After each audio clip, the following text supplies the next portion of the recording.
Hello students, आज मैं आप लोगों को प्रत्यय पढ़ाने जा रही हूँ जो कि कक्षा 8 के लिए एक महत्वपूर्ण टॉपिक है।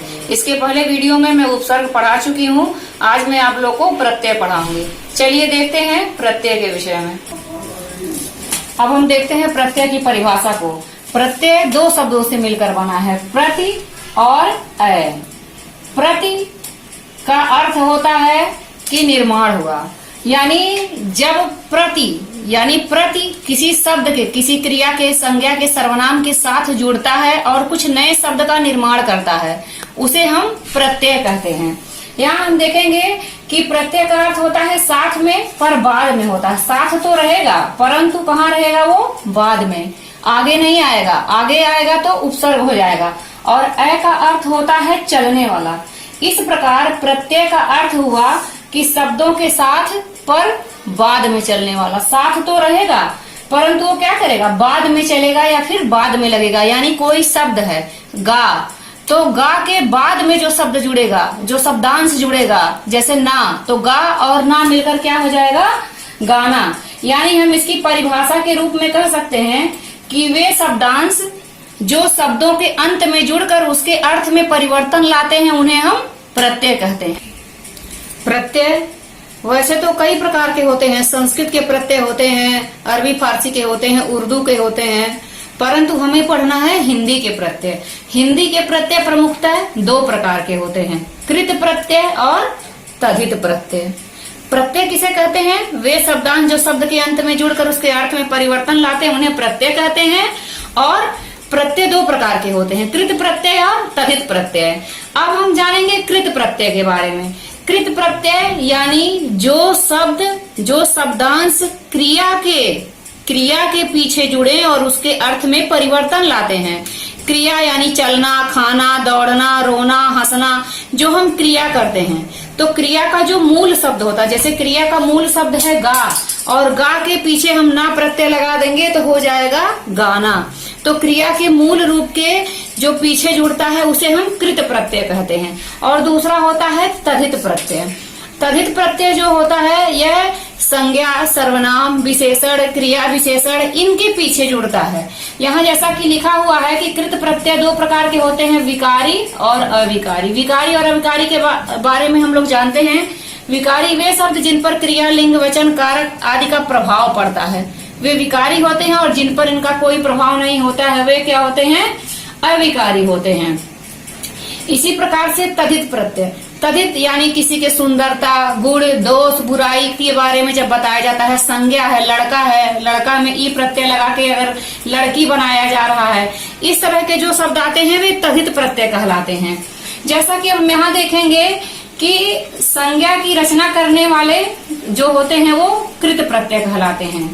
ठीक है। अब इसी प्रकार से हम देखेंगे बेल, धन, न, ये बाद में जुड़ा है तो बराबर हो जाएगा बेलन। चंद, धन, न, तो ये बाद में हो जाएगा, क्या हो जाएगा? चंदन। इसी तरह बहुत सारे प्रत्यय हैं। ये प्रत्ययों से बहुत प्रकार के शब्दों का निर्माण होता है, विशेषण भी बनता है। जैसे आलू प्रत्यय लगा के अगर हम देखें तो विशेषण यहाँ बनाया जा रहा है। सॉरी स्टूडेंट्स, लाइट का थोड़ा इश्यू हो गया था। अब हम देख रहे हैं, जैसा हम देख रहे थे आलू, दया, धन, आलू। दया और आलू इसके साथ जुड़ जाएगा तो शब्द बन जाएगा दयालु, जो कि दयालु होना एक विशेषण है। श्रद्धा, धन, आलू हो जाएगा श्रद्धालु। इसी तरह चा, धन, ऊ बराबर चालू हो जाएगा, जो कि चालू होना भी एक विशेषण है। ये भी एक विशेषता है। इसी प्रकार अब हम देखेंगे, जैसा कि मैं आप लोग को बता चुकी हूँ कि जो क्रिया के अंत में लगता है वही कृत प्रत्यय कहलाता है। अब यहाँ देखिए लिखना क्या है? लिखना एक क्रिया है और इसके साथ प्रत्यय लगा हुआ है अक। दोनों मिलकर शब्द बन जाएंगे क्या? लेखक। यानी लेखक कौन सा प्रत्यय हुआ? कृत प्रत्यय का शब्द हो गया। इसी तरह मान लीजिए चल। चल क्या है? चल धातु है और चलना क्रिया है। मूल शब्द है इसलिए वो धातु है, चलना क्रिया है, और उसमें हम ना प्रत्यय जोड़ देंगे तो क्या शब्द बन जाएगा? चलना। इसी प्रकार से हम अन्य उदाहरणों को देखेंगे। अक्कड़ है, आक है, आकू है, बहुत सारे ऐसे उदाहरण हैं। जैसे अक्कड़ भुलक्कड़ बनेगा, भुमक्कड़ बनेगा। ऐसे बहुत सारे नए शब्दों का निर्माण इसके द्वारा किया जाता है, जो क्रिया के मूल शब्द में लगेगा और उसमें परिवर्तन कर देगा। इस प्रकार बहुत सारे कृत प्रत्यय के उदाहरण हैं। और अब हम देखेंगे तद्धित प्रत्यय के उदाहरणों को। तद्धित प्रत्यय जैसा मैं पहले ही बता चुकी हूँ कि जो संज्ञा, सर्वनाम, विशेषण इनके पीछे जो लगता है वो होता है तद्धित प्रत्यय। अब यहाँ देखिए मानव, धनता। मानव है व्यक्ति, संज्ञा है, और ता प्रत्यय उसमें लगा दिया गया है तो शब्द बन गया है मानवता। मानवता शब्द क्या है? एक भाववाचक संज्ञा है। ऐसे ही अच्छा में आई लगा दिया गया है तो क्या शब्द बन गया है? अच्छाई। इसी तरह से मम है और मम में ता लगा दिया गया है तो क्या बन गया है? ममता।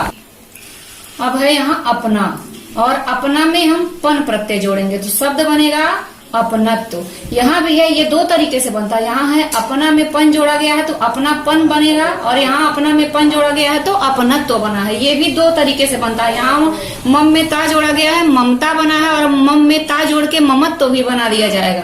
यानी इसका निर्माण अलग अलग प्रकार से किया जाता है। अब कृत प्रत्यय क्रिया या धातु के अंत में लगता है, जबकि तद्धित प्रत्यय संज्ञा, सर्वनाम और विशेषण के अंत में। यहाँ दोनों में अंतर बताया गया है। कृत प्रत्यय और तद्धित प्रत्यय में अंतर क्या होते हैं? कृत प्रत्यय क्रिया के साथ और तद्धित प्रत्यय संज्ञा, सर्वनाम और विशेषण के साथ जोड़ता है। यही इन दोनों में अंतर है। उपसर्ग की तरह तद्धित प्रत्यय भी 3 स्रोतों संस्कृत, हिंदी और उर्दू से आकर हिंदी शब्दों की रचना करते हैं। यानी जिस प्रकार उपसर्ग कई भाषाओं के होते हैं उसी प्रकार प्रत्यय भी कई भाषाओं के होते हैं। जैसे संस्कृत के प्रत्यय का भी हम प्रयोग करते हैं, जैसे अनीय करके गमनीय, गम धन अनीय प्रत्यय लगा देते हैं तो गमनीय बन जाता है। इस तरह हम बहुत सारे अपने हिंदी में ही हम संस्कृत प्रत्ययों, उर्दू प्रत्ययों का भी प्रयोग करते हैं। धन्यवाद।